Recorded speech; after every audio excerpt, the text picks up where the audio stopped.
Bien le bonjour, donc maintenant, voyons comment procéder à la création d'énoncés et de remise de travaux.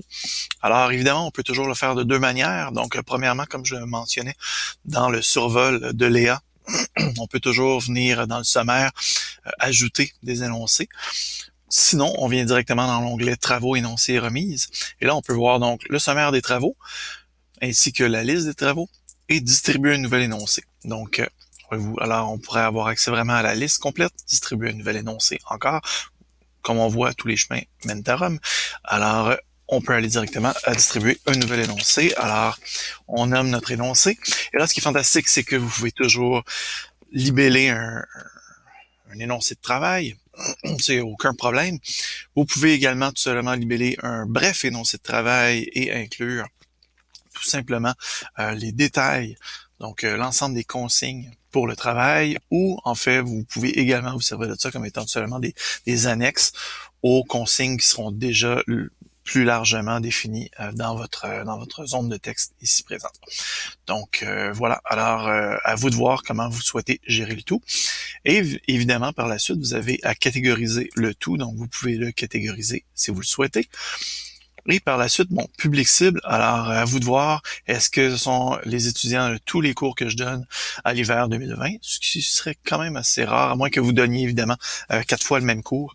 Donc là, dans ce cas-là, c'est fantastique, vous pouvez tout simplement cocher celui-ci et il va se placer dans chacun de vos cours de l'hiver, donc en fait de la session en cours que vous avez sélectionné. Sinon, donc les étudiants de tous les groupes de mon cours ici présent. Donc, ça va concerner vraiment l'ensemble de mes groupes pour ce même cours-là, ou seulement les étudiants du cours et du groupe ici présent. Par la suite, la date de diffusion, et non pas de remise ici. On parle vraiment de la date de diffusion. Alors, est-ce que je souhaite diffuser le travail, donc les énoncés, excusez, les consignes, donc l'énoncé, dès maintenant, ou est-ce que je dis, ben, pas pour le moment, mais je le ferai tout simplement à la main, ou à partir d'une date et d'une heure. Donc, je pourrais dire, bon, mais parfait, la date, le mois, l'année, évidemment, et l'heure à laquelle je souhaite diffuser les consignes du travail. Évidemment, on parle donc, comme je vous le mentionne, de la diffusion de votre travail et non pas de la remise. Ensuite, reste à décider comment est-ce que je souhaite que la remise se passe et quand est-ce que je souhaite recevoir la remise. Donc, les étudiants, les travaux, excusez, des étudiants seront remis via Léa ou l'alternative de remise électronique.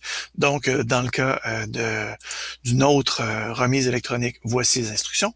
Ou encore, pas de remise électronique. Alors, la remise se fera en classe. La remise se fera à mon bureau. Alors là, évidemment, je viens tout simplement préciser mon bureau. Ou la remise se fera à un autre endroit. Les étudiants devront remettre leur travail à l'endroit que vous devrez spécifier ci-dessous. Donc, ça pourrait être un autre local de remise, etc. Donc, voilà qui est ça. Ça pourrait être bureau d'un de mes collègues, une de mes collègues, autre, qui sait. Sinon, je serai assis au cappuccino et je recevrai vos travaux le jour de la remise. Qui sait. Donc, voilà. Ensuite, la date de remise. Alors, date, mois et année, évidemment, avec l'heure aussi. Et par la suite, est-ce que je souhaite gérer un retard? Évidemment, c'est grisé puisque je n'ai pas encore établi de date. Donc, je pourrais dire 1er juin 2020. Excusez-moi. Et donc, je pourrais dire 16h30. Et par la suite, donc là, évidemment, je pourrais commencer à gérer mes retards et autoriser, oui ou non, plusieurs remises. Donc, est-ce que je souhaite tout simplement autoriser des des remises ou non, plusieurs remises ou non. Donc, voilà qui est ça. Sinon, je fais transmettre. C'est fabuleux. Alors, vous devez spécifier, oui, l'énoncé de travail. Ben oui, parce que, évidemment, j'ai fait des mots sans énoncé. Alors, on ne peut diffuser un énoncé sans l'énoncé lui-même. Alors, voilà qui est ça.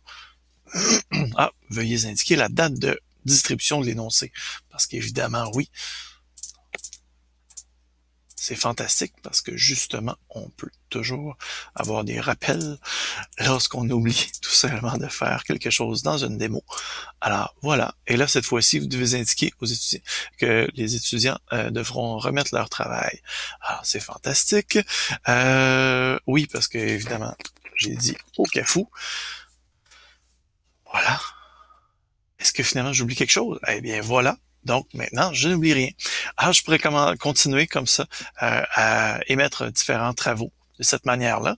Ou encore, évidemment, comme je vous le mentionnais, lorsque je suis dans ma grille d'évaluation, je suis capable également de créer une évaluation. Et donc, de cette manière-là, je suis capable donc de dire, ben oui, ça de même.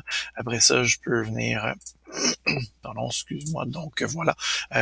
Sur combien? Alors, je peux dire, ça, ce sera sur 45, date de l'évaluation. Voilà, donc 3 mai 2020. C'est fantastique. Et là, je peux ajouter le tout. Et de cette manière-là, donc, je peux commencer à voir la grille d'évaluation, entre autres, se dessiner avec mon examen.